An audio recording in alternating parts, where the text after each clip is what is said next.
আমাদের ভাটায় আবারও একটি নতুন জাম স্টক ধরা হয়েছে দেখুন। আর জাম স্টকের ইটগুলা সব শুকনো শুকনো ইটগুলা দিয়ে জাম স্টক দেওয়া হচ্ছে। আজকে মাত্র এইটা ধরা হলো, দেখা যাক কত দূর হয় আর কি।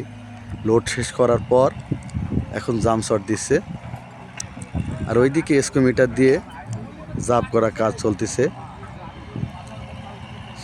সে আজকে নিজে নিজেই যাবে মাটি দিয়ে জাব করতেছে দেখুন।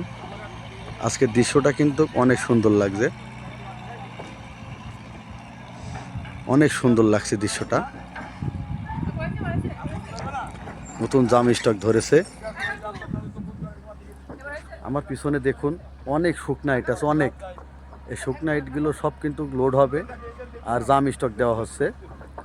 আর পিছনে কিন্তু জাব করতেছে, ইট কাটার জন্য কাদা রেডি করতেছে। আর এই সাইডে আপনাদের দেখাই অনেক জাম স্টক, এই সিজনে অনেক জাম স্টক রেডি করা হয়েছে। মাশাল্লাহ, সবার প্রতি দোয়া ভালোবাসা রইল। ওইদিকে দেখুন ধোঁয়াগুলো কত সুন্দরভাবে বের হচ্ছে। সব মিলে কিন্তু আজকের ওয়েদারটা অনেক সুন্দর।